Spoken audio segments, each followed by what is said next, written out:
The air in Courtroom B was thick with the scent of old wood and new arrogance. It was a cathedral of legal process, a place of polished brass and mahogany, a silent testament to an order that the man at its center had long forgotten. In the defendant's box sat Mr. Arthur Finch, a man so old his quiet dignity seemed to emanate from a time before the building itself. His suit, a worn tweed, was a testament to utility, not style, and it hung loosely on a frame that had once been formidable. His hands, gnarled like the roots of a great oak, were resting on a table, still and patient. He was a still point in a room of frantic motion. His silence was a challenge. Across from him, elevated and imperious, was the Honorable Judge Elias Thorne. Judge Thorne was a man for whom the word honorable seemed to be a title, not an attribute. He was young, polished, and impatient. His black robe was so crisp it looked like it could cut glass, and his every movement was a study in theatrical self-importance. The judge's face was a study in flawless skin and dismissive expressions, and his eyes, cold as steel ball bearings, saw only a nuisance. "Mr. Finch," the judge began, his voice a blade of condescension, "the court has been waiting. We have a simple matter here. But your continued silence is, frankly, disrespectful. Do you understand the charges?" Arthur Finch did not move. He did not speak. He simply met the judge's gaze, a gaze that had seen more than any law book could ever contain. The judge's internal monologue was a cascade of contempt. Typical. Another old man, senile, confused. Thinks he can just ignore the process. Thinks his age gives him some kind of a pass? "I am speaking to you," Judge Thorne said, his tone sharpening. "Answer the question. Do you understand?"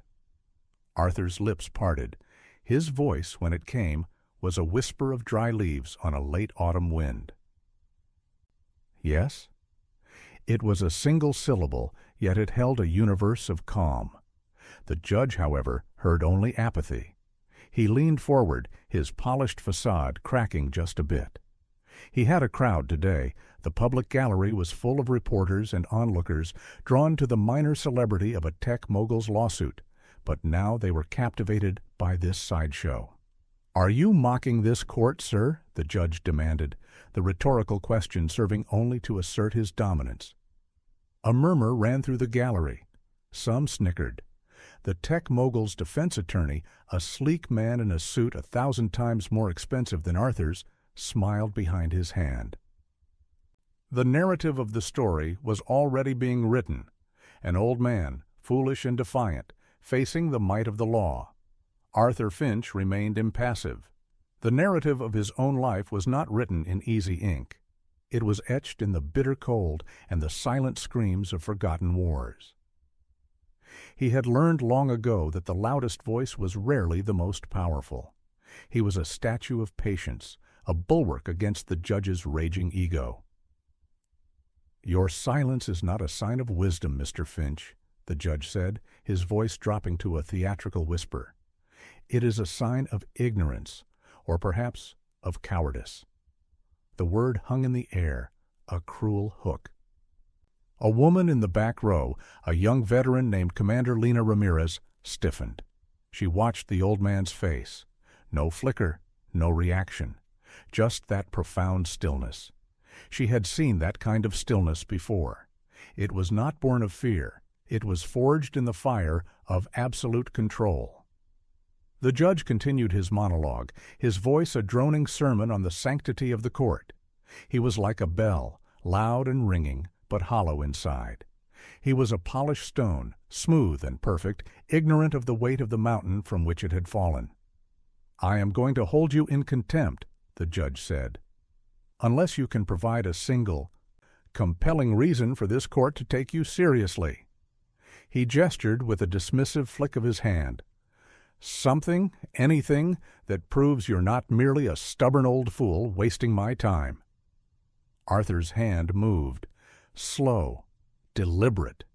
He reached into the inner pocket of his worn tweed coat. The fabric rustled, a sound as quiet as the fall of ash.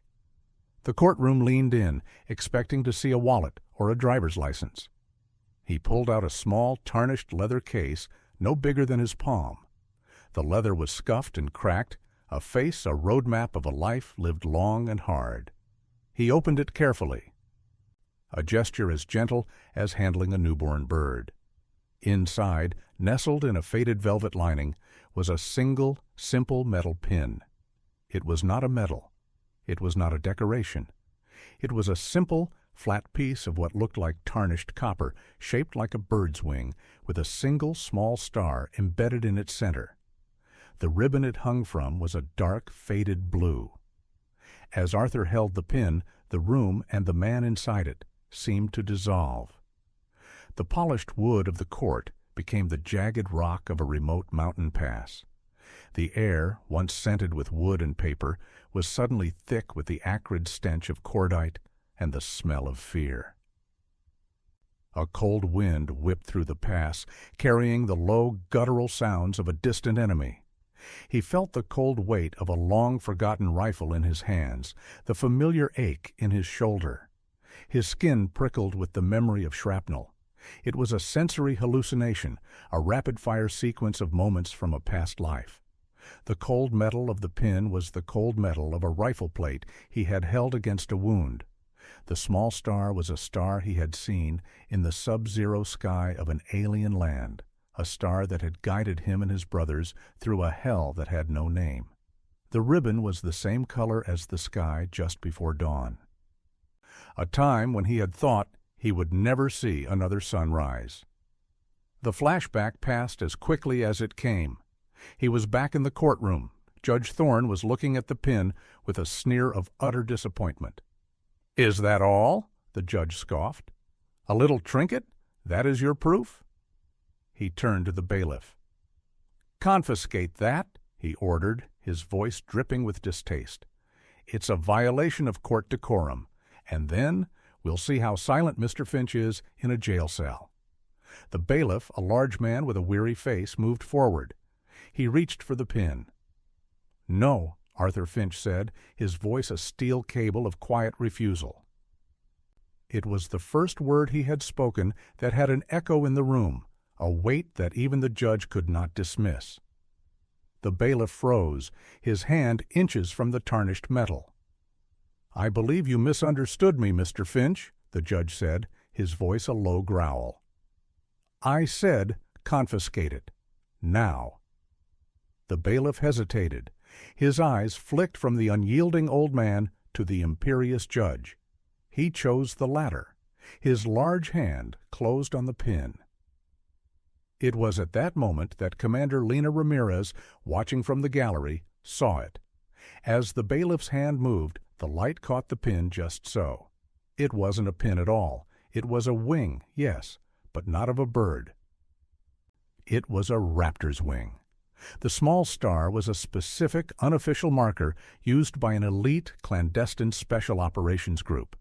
The faded ribbon, she now realized, was not just blue.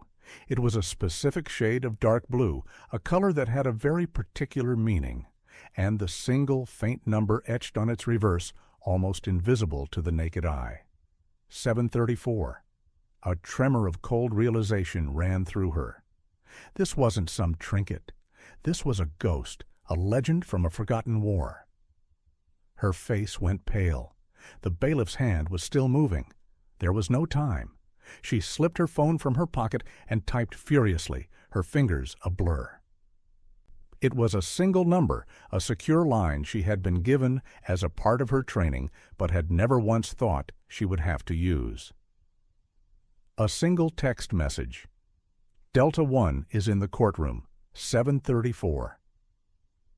The message was a shot in the dark, but it was the only shot she had. On the other side of town, in a secure military complex, a senior officer's phone vibrated with a single, nondescript notification. The screen displayed only a number and a code. He looked at the screen, and his face, a mask of rigid discipline, went white. He knew that code. He knew the number. He had heard stories of the man who bore that number since he was a cadet. The man was a myth, a legend whispered among the most elite of the elite, a ghost of the Korean conflict. He was a symbol, a name, a call sign. "Get the motorcade!" the general roared into his phone.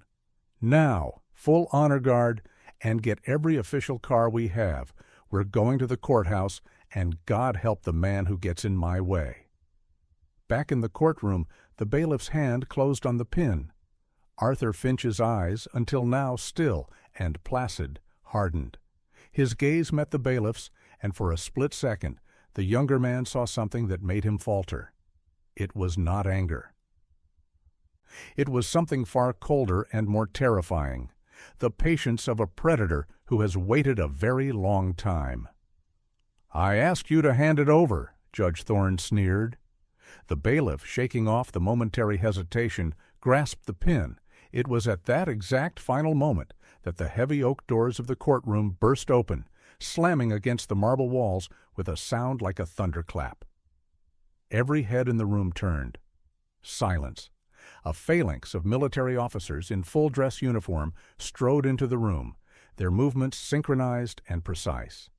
Their uniforms were a field of polished brass and perfectly arranged ribbons, a cathedral of modern firepower. The man who led them was a general, his shoulders heavy with stars, his face a roadmap of a life lived in command. He was a force of nature, an entity of absolute authority. The general did not look at the judge. He did not look at the lawyers. He walked directly toward the defendant's box. Judge Thorne, momentarily stunned into silence, stood from his seat. "This is a courtroom, General," he said, his voice a reedy protest. "You cannot simply—" The general walked past him as if he were a ghost. He did not break stride. The bailiff, still holding the pin, dropped it on the table with a quiet clatter, as if it had suddenly become too hot to hold. The general stopped directly in front of Arthur Finch. The silence in the room was absolute, the kind of silence you can feel in your teeth. And then, in a single fluid motion, a man of stars and rank, a man of absolute power, snapped to a perfect rigid salute. The sound of the general's hand hitting his forehead was the only sound in the room. "Mr. Finch," the general said, his voice a low, reverent rumble. "Sir." The second word was not a question. It was a title, a designation of ultimate respect. The courtroom, the judge, the lawyers, the journalists, they were all struck dumb. They had seen something impossible. They had seen a general salute an old man in a tweed coat. The general held the salute for a long moment, a moment that felt like a lifetime. He then lowered his hand and spoke, his voice carrying the full weight of a nation's history. "My name is General Charles Donovan. You do not know me, but I know you." He turned to the court, his gaze sweeping over the astonished faces. "This man," he said, gesturing to Arthur, "is not here today by chance. I am here to correct a grave injustice. I am here to read the citation for the Congressional Medal of Honor, which this man was awarded in 1952, a citation that was, until today, classified at the highest level of national security." He pulled a crisp, white envelope from his inner pocket. "You see, this is not a common man. This is a legend. This is the man they called Delta One." The phrase was a lightning strike. The courtroom, once so full of contempt, was now a tomb of shock. The tech mogul's sleek lawyer's jaw dropped. The reporters' pens were silent. Commander Ramirez, in the back, closed her eyes in a silent, prayerful moment of vindication. She knew. She had always known. The general's voice filled the room, now a thunderous monologue of truth. He read the citation, a litany of courage and sacrifice. He spoke of the sub-zero temperatures of a mountain pass in Korea, of an impossible mission to extract a team of wounded scientists and soldiers. He spoke of a sniper, alone and cut off from his unit, who held a pass for 72 hours against an entire company. He described how this one man, with a single rifle, had used the terrain and his unimaginable skill to turn the tide of a battle. He described how that man, when the rescue birds finally arrived, had stayed behind, drawing fire, to ensure every last one of his comrades made it to safety. He read the list of names of the men Arthur had saved. "And the medal he was awarded," the general said, holding up the pin the bailiff had dropped, "is not a Congressional Medal of Honor, not officially. It is a symbol of a promise. It was minted by the men he saved, a promise they made to him, that they would never forget him. The star, you see, signifies the single life he lost that day, his own son, who was serving in that very unit and was one of the men he had to leave behind." A hush fell over the room. The weight of the general's words was a physical force. The judge's face, once a mask of arrogant confidence, was now pale, his eyes wide with a dawning horror. He had been a fool. He had mocked a lion. The general turned to the judge, his gaze a blade of ice. "You," he said, his voice dropping to a low and lethal growl, "have disgraced this court, your position, and every uniform that has ever been worn in service to this nation. You judged a man not by his character, but by his clothes. You called a hero a coward. Do you understand the gravity of what you have done?" The judge tried to speak, but no sound came out. Arthur Finch, the quiet man, the still point, slowly stood. He placed a hand on the general's arm. The general, a man of stars, stopped talking. He listened. "He is but a young man." "General?" Arthur's voice was a whisper, but it carried to every corner of the room. "He has much to learn." The forgiveness was not a plea. It was a statement. The moral lesson was not for the courtroom. It was for the man who had wronged him. The narrative shifted again, time jumping forward. Judge Elias Thorne was no longer a judge. He was no longer a man of polished arrogance and cutting words. The general had seen to that, but Arthur Finch, the man they called Delta One, had intervened. He had requested that the judge not be completely disgraced, that he be given a chance to learn and to grow. And so, Judge Thorne was given a chance. He was reassigned, and eventually he was offered a new position as a clerk in a small municipal office, a place where he would spend his days sorting documents, a small, humbled cog in a machine that he had once considered himself to be the master of. The incident in the courtroom had been a lesson for the entire legal system.